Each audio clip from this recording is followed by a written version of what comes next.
என் பேர் ராமராஜ். எனக்கு 2 பொம்பளை பிள்ளைங்க இருக்கு. நான் மூணாறுல காட்டேஜ் சொந்தமாக வச்சிருக்கேன். நான் ஒரு 25 வருஷமா குடிப்பழக்கத்துக்கு அடிமையாக இருந்தேன். ஒரு நாளைக்கு 4 கோட்டு 1000 ரூபாய்க்கெல்லாம் குடிச்சிருவேன். எனக்கு ஒரு நாளைக்கு குடிக்கலன்னா தலை கிறுக்கு பிடிச்ச மாதிரி ஆயிடும். எனக்கு என்ன செய்யணும் ஏது செய்யணும்னே தெரியாது. வீட்டில் உள்ளவங்ககிட்ட சண்டை போடுவேன். வீட்டில் உள்ள ஜாமான் டிவி ஃப்ரிட்ஜு கிரிட்ஜெல்லாம் எடுத்து உடப்பேன். என்ன செய்வேன்னு தெரியாது. மருமகளை அடிக்க விட்டு நான் பார்த்துக்கிட்டு இருக்க முடியுமா?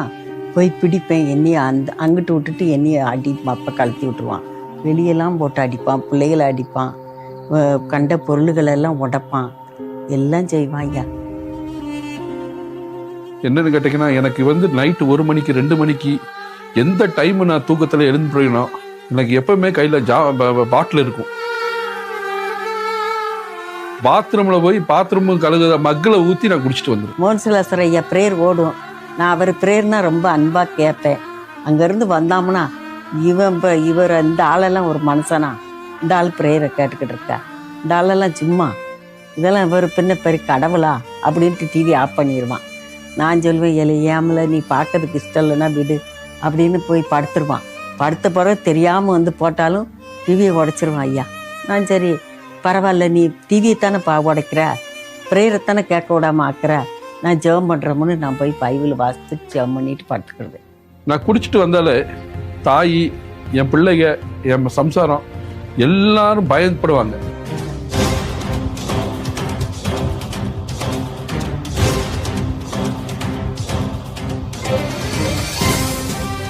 வந்தாலே பயந்து கிடுக்கிடுன்னு அடிக்கி போய் கட்டில் கடியில் எல்லாம் போய் பிள்ளைகள்லாம் ஒளியுங்க.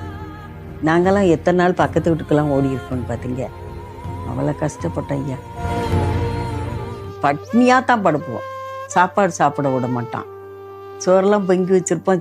நானே சாப்பிட்லையே, நீங்கள் எதுக்கு சாப்பிட்றீங்க அப்படின்ட்டு சாப்பிட விட மாட்டான். வீட்டுக்கு விருந்தாளுங்க வந்தால் கூட அவங்களையும் கூட எத்தனையோ நாளாக அடிச்சிருக்கான். விருந்தாளுகளை கூட குடிவெறியில் அதுகளும் கூட ஓடிடும். இந்த வீட்டில் அடி வாங்கிட்டு கிடக்குவான்ட்டு. நான் நினைப்பையா, இவெல்லாம் செத்தாலும் கூட நம்ம நிம்மதியாக இருக்கலாமே அப்படின்னு பிள்ளைங்க எல்லாமே சொல்லுவோம். இந்த மாதிரி சூழ்நிலையில இருக்கும்போது 2023 அக்டோபர் மாதம் நம்ம 4 மாடி போயிட்டு வந்துடலான்னு என்ன அறியாமையே மனசு தோணி, வெள்ளிக்கிழமை அன்னைக்கு நான் மதியானம் ஒரு 12 மணிக்கு பஸ் ஏறி நைட்டோட அங்கே குறும்பூருக்கு சேர்ந்துட்டேன். அன்னைக்கு நைட்டு பார்த்தீங்கன்னா என் பாக்கெட்டில் பாட்டில் இருக்குது. பாட்டிலோட இருக்கோனையும் கூடாரத்துக்குள்ளே இப்படியெல்லாம் குடிக்கிறது தப்புலான்னு என் மனசு ஓடும். சரி, நாளைக்கு தான் அண்ணனுக்குள்ள பிரேயர், சனிக்கிழமை, நம்ம நாளைக்கு நிப்பாட்டிடுவோம், இன்னைக்கு ஒரு நாளைக்கு குடிச்சுக்கிடுவோம், உள்ளே குடிக்க வேண்டாம், அந்த குறும்பூர் ரயில்வே ஸ்டேஷன் வச்சு குடிச்சுக்கலான்னு சொல்லி அந்த குறும்பூர் ரயில்வே ஸ்டேஷன் பாட்டில் உடைக்கலான்னு எடுத்தேன். நான் ரயில்வே ட்ராக்கில் உட்காந்து பாட்டில் மூடியை திறந்த உடனேயும் குடிக்கலான்னு சொல்லி மனசு தோணுனையும் என் கண்ணு அந்த கூடாரத்துக்கு மேலே போனவனையும் வானத்தின் வாசல்னு சொல்லி வசனத்துக்கு மேலே ஒரு சின்ன சிலுவை பார்த்தேன். சிவப்பு கலரில் சிலுவை பார்த்த உடனே எனக்கு என் மனசில் படார்னு ஒரு அடித்த உடனே அந்த பாட்டிலை தூக்கி துற போட்டுட்டு 4 மணிக்கு போயிட்டு அந்த கூடாரத்துக்குள்ளே போய் உட்காந்து, எசப்பா என் பாவத்தெல்லாம் மன்னிச்சிருங்க, நான் இது வரைக்கும் அறியாமல் செஞ்ச பாவத்தெல்லாம் எனக்கு மன்னிச்சிருங்க எசப்பா, நான் தெரியாமல் பண்ணிட்டேன், என் பாவத்துலேருந்து எனக்கு விடுதலை தாங்கப்பான்னு சொல்லி நான் எல்லாம் அழுது ஜெபம் பண்ணி ஃபுல்லாக அந்த திறப்பின் வாசல் ஜெபத்தை அட்டன் பண்ணிட்டு நான் வீட்டுக்கு சேர்ந்துட்டேன். 4 மாவடியிலேருந்து அன்னைக்கு வந்ததுலேருந்து இப்போ வரைக்கும் குட்டிக்குதுங்கிறது எண்ணமே என்னை விட்டு போயிடுச்சு. என் ஃப்ரெண்ட்ஸுகள்லாம் என்னை 1 லட்சம் 2 லட்சம் ரூபா பந்தயம் கட்டினாங்க, இவன் குடிப்பான்னு. எனக்கு அந்த சிந்தனையே இல்லாமல் ஏசப்பா எனக்கு பூர்ண விடுதலை தந்தார். நான் இன்னைக்கு 2 வருஷம் ஆச்சு விட்டுட்டு, ஒரு துள்ளி கூட நான் இன்னைக்கு வரைக்கும் நான் குடிச்சதே இல்லை. அதை நினைச்சா எனக்கு வாமிட்டு வருது. மோன்சிலாசர் ஐயா பிரேயரை பார்த்து அழுவேன். அழுது கண்ணீரை வடித்து ஜெபம் பண்ணி ஆண்டவர் இப்போ விடுதலை கொடுத்துருக்காரு ஐயா. இப்போத்தான் எங்களுக்கு நிம்மதி.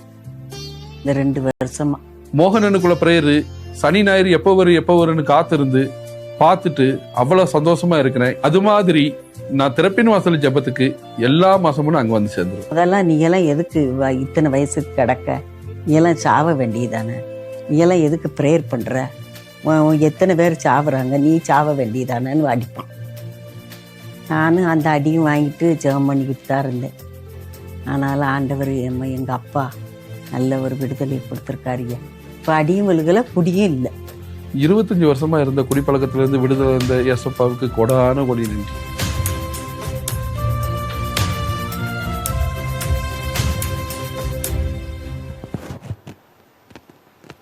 இவ்வளோ ஆச்சரியமான காரியங்கள 25 வருஷமாக குடிப்பழக்கத்துக்கு அடிமையான ஒரு மனிதருடைய வாழ்க்கையில் ஒரு நாளைக்கு 1000 ரூபாய்க்கு மேலே குடிக்கிற அந்த மாதிரி ஒரு அடிமைத்தனத்தில் இந்த மனுஷனுடைய வாழ்க்கையில் ஒரே நாளில் மாற்றம் வருமா? படிப்படியாக விடுறாங்க அப்படின்னு சிலர் சொல்லுவாங்க, ஆனால் திரும்பி குடிச்சிடுறாங்க. என்னை ஒரே நாளில் ஒரு மாற்றம், இந்த மாற்றத்தை உண்டாக்குகிற ஒரு ஆண்டவர் இருக்கிறார். அதுதான் இயேசு மாற்றுகிறவர். இந்த சகோதரரும் அவருடைய தாயாரும் நம்ம மத்தியில் வந்திருக்கிறாங்க. இப்போ அவங்களோட நேரில் நம்ம பார்க்கலாம். அருமையான சகோதரர் ராம்ராஜ் அவங்க, ஸ்தோத்திரம். அருமை தாயார் வந்திருக்கிறாங்க, மகனுக்காக கண்ணீர் விட்டு அழுது ஜெபித்தவங்க இல்லை, இந்த தாயாருடைய கண்ணீரின் ஜெபம். இப்போ எப்படி இருக்கிறீங்க? 2 வருஷமா நல்லா இருக்கையா. இப்போ குடிக்கணும் எண்ணமே வரலையா? இல்லையா? நீங்கள் எப்படி ஒரு 25 வருஷமாக மதுபானத்துக்கு அடிமைப்பட்டு இந்த மோகன்லால் சசி உங்களுக்கு பிடிக்காது, பிறகு எப்படி நார்மடி வந்தீங்க? இப்படி எனக்கு அற்புதம், இப்படி ஒரு அற்புதம் நடந்துச்சு. ஆண்டோடைய விளங்கல. நான் இங்கே வரும்போது பாட்டிலோட தான் வந்தேன் ஐயா. குறும்பூர் ரயில்வே ஸ்டேஷன்லேருந்து நாளைக்கு தானே ப்ரேயர் இன்னைக்கு குடிச்சிக்கலான்னு அந்த பாட்டில் எடுத்தேன் ஐயா. அப்போ எனக்கு ஒரு அற்புதம் கிடைச்சியா. விடியற்கால 4 மணிக்கு தேவனுடைய கூட்டத்தில் நீங்கள் அப்போ யாருமே இல்லை. நான் வீட்டுக்கு நான் வந்ததே வீட்டுக்கு தெரியாதுயா. உங்கள் வீட்டுக்குன்னு தெரியாது, இங்கே யாருக்கு தெரியாது.